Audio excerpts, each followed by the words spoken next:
Ближний Восток в огне. Чего ждать миру и Кыргызстану?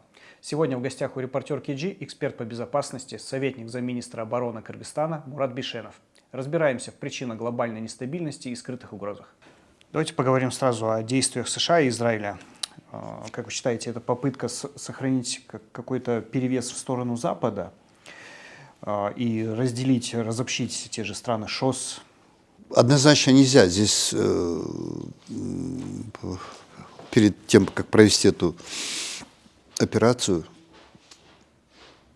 у Трампа задача стоит, и Иран, он давно стоял, задача дестабилизировать, поменять духовного лидера. В общем, у него это Иран сам по себе, посмотрите, географическое расположение Ирана, это центр Ближнего Востока.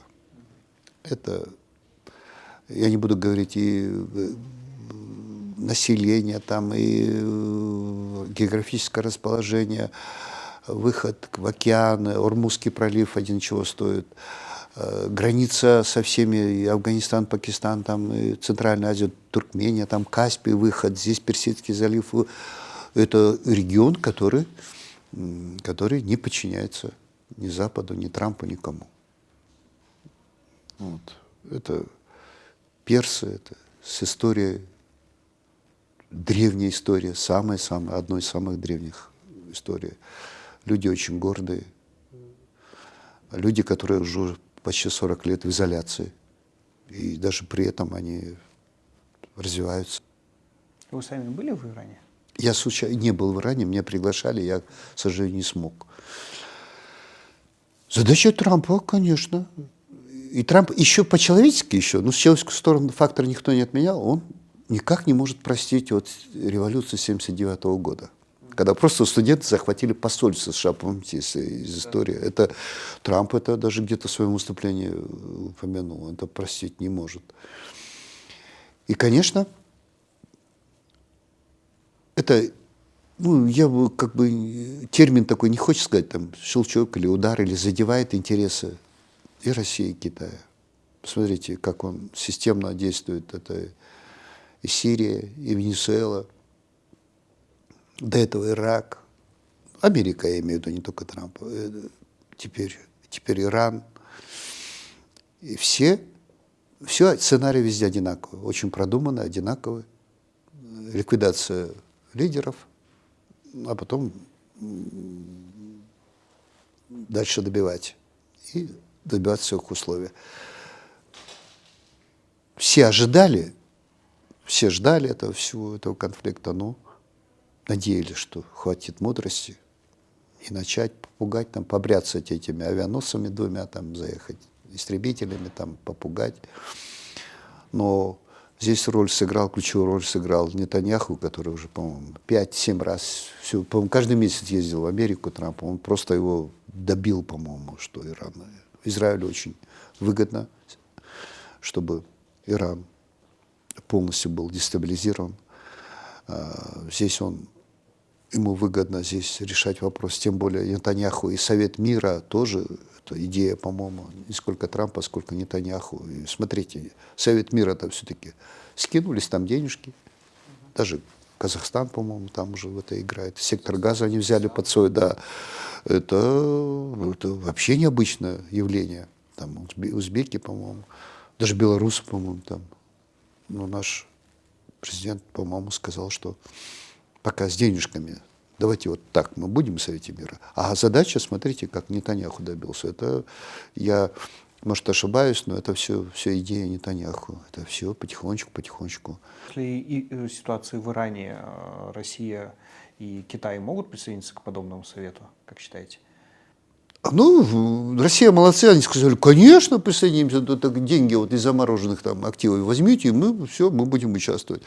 Это точно так же, как в 1949 году, когда НАТО было создано, то СССР же тоже заяву написал, зная, что не примут НАТО, мы хотим в НАТО.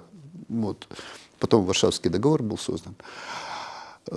Конечно, России там нечего делать и не надо, но, в принципе, они сказали, пожалуйста, говорят.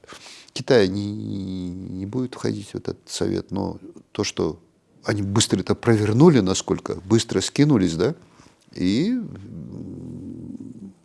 будут свои задачи. И этот Совет мира потом можно использовать не только там Израиль, с Палестиной, там решать вопросы. Они могут эти вопросы перекинуться на Афганистан. Вот сейчас Афганистан, Пакистаном там еще неизвестно, что будет. Кстати, очень там заваруха может продолжиться. Мы говорим сейчас весь мир обсуждает Иран, прогнозы, всякие прогнозы.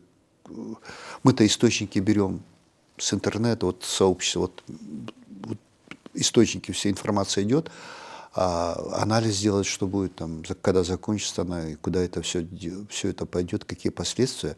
Можно предсказать, но не все предсказать можно. А вот меня почему-то больше волнует обстановка Афганистан, Пакистан, потому что там они поближе к нам. Здесь-то Иран, Туркмения идет, да, потом дальше там рельеф не позволяет, вот прям беженцы побегут в Туркменистан, там рельеф не позволяет. Вот Афганистан, Каспий туда. Вот, если последствия будут, одно из последствий это миграция, да, вот. Но почему-то все на миграцию, там миллионные миграции и так далее. Я думаю, что в Иране миграции такой не будет, потому что там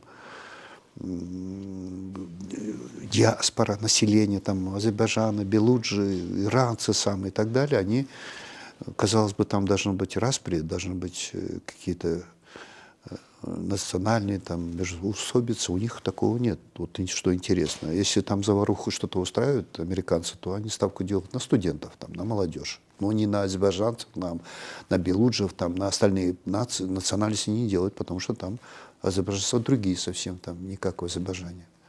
Совсем другие. И они, кстати, сейчас, диаспора, это все, они осудили вот это, гибель вот этих в школе вот этих девочек, да, это вообще случай. Скажите, а насколько наши вооруженные силы, погранслужба вообще в данный момент готовы к отражению возможных угроз, исходящих, к примеру, из Афганистана? Учитывая, что Россия, что Китай сейчас будут больше отвлечены на иранскую тему. Да. Я думаю, что у нас, тем более сейчас погранвойска, по-моему, вот, я не хочу сказать, там, бедные, несчастные, погранвойска, куда только вот все время присоединяют, отсоединяют. Сейчас погранвойска дали все-таки статус, все, они сами самостоятельные. Там целый генерал, профессионал-пограничник командует.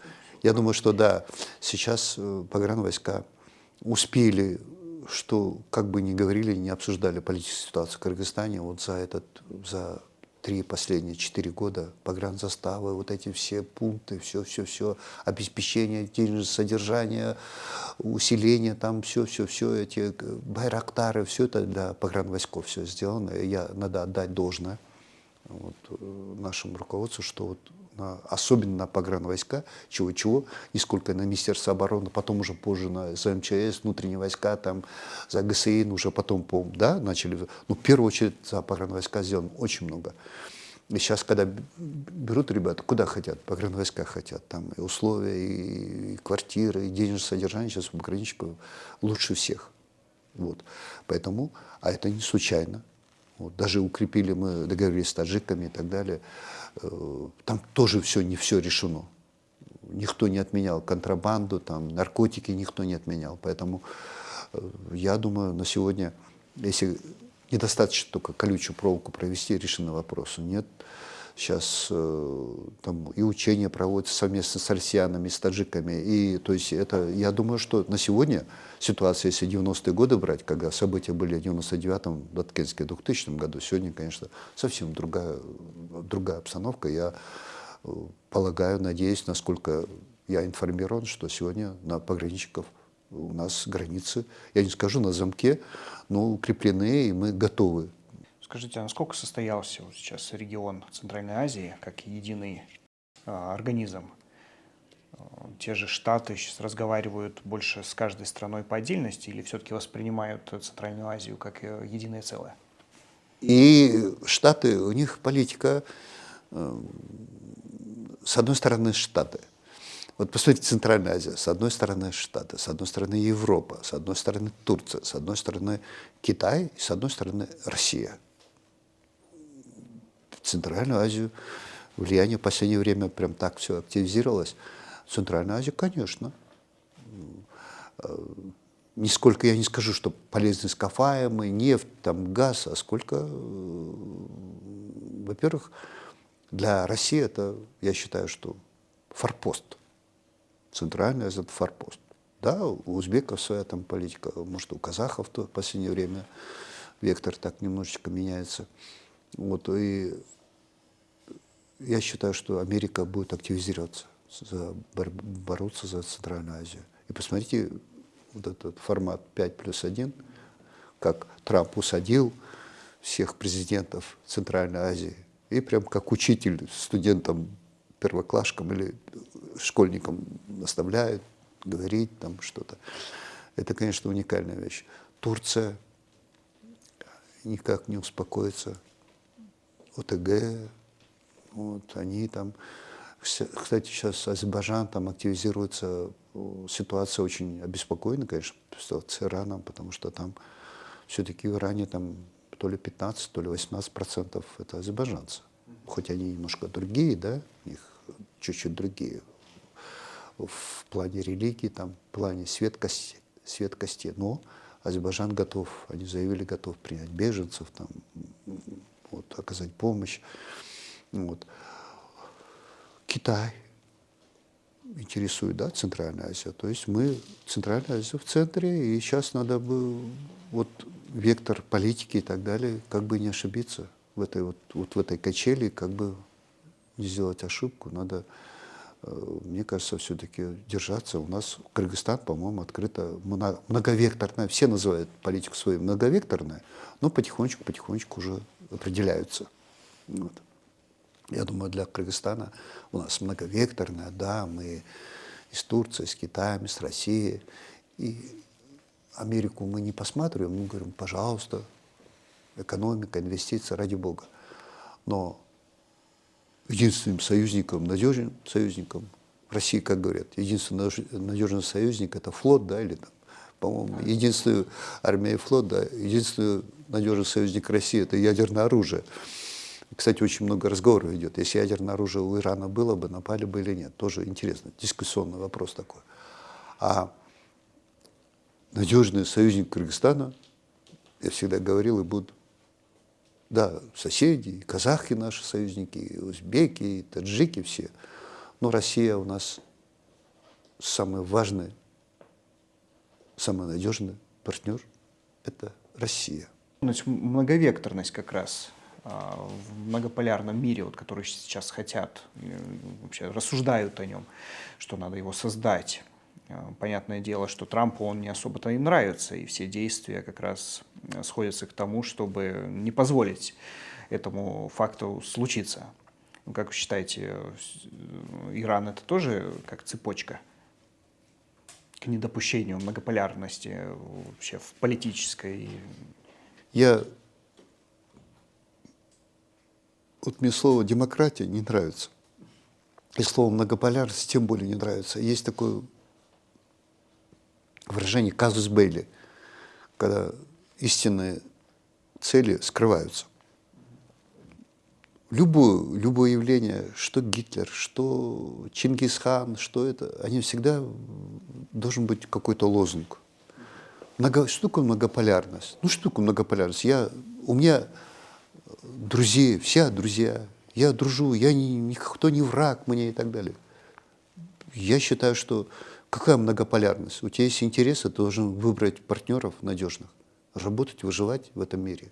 Какая многополярность? Я вот со всеми дружу. Когда со всеми дружишь, когда у тебя будут какие-то проблемы в стране, не дай бог, что-то тяжело будет, все друзья соберутся, ничего подобного. Надо выбирать лучше 1-2 друга надежных